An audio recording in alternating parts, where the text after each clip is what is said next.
साताऱ्यातून सगळ्यात मोठी आणि धक्कादायक बातमी समोर आलेली आहे. 114 ते 115 कोटीचा ड्रग्ज साठा आज या ठिकाणी जप्त करण्यात आलेला आहे.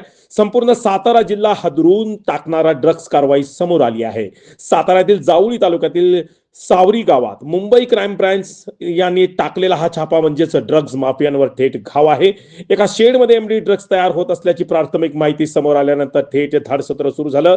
3 बंगालच्या कारागिरासह एक स्थानिक व्यक्ती देखील यामध्ये एकूण 4 आरोपी पोलिसांच्या ताब्यात आहेत. आज सकाळपासून सुरू असणाऱ्या या कारवाईत 114 ते 115 कोटी रुपयाचा एमडी ड्रग्ज साठा मशिनरी मुद्देमालासह जप्त करण्यात आलेला आहे. ही सातारा जिल्ह्यातील इतिहासातील आतापर्यंतची सगळ्यात मोठी ड्रग्ज कारवाई असल्याचं समोर आलेलं आहे. मुंबई आणि पुण्याचं या आधीच झालेल्या कारवाईनंतर ड्रग्ज माफियांनी सावरी गावातील झाडी जंगलाच्या आड एमडी ड्रग्ज तयार करण्याचा अड्डा उभारल्याची माहिती मुंबई क्राईम ब्रांचला मिळाली होती आणि त्यानंतर ही धडक कारवाई करण्यात आली.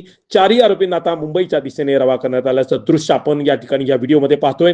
चौकशीतून ड्रग्ज रॅकेटची मोठी साखळी उघड होण्याची शक्यता आहे. सगळ्यात गंभीर बाब म्हणजे इतक्या मोठ्या प्रमाणात ड्रग्ज निर्मिती साताऱ्यात होती आणि हे सगळं झाडी जंगलात सातारा पोलिसांच्या हद्दीत होतं. कोणाचा आशीर्वाद होता? ड्रग्ज माल कुठे जाणार होता?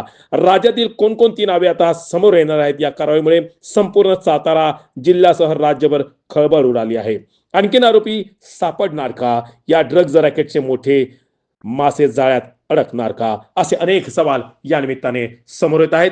आरोपी जेरबंद झालेले आहेत. ड्रग साठा पूर्णतः जप्त करण्यात आलेला आहे. 114 ते 115 कोटीची ड्रग्ज एमडी कारवाई मोठी सातारा जिल्ह्यात मुंबई क्राईम ब्रांचने केली आहे.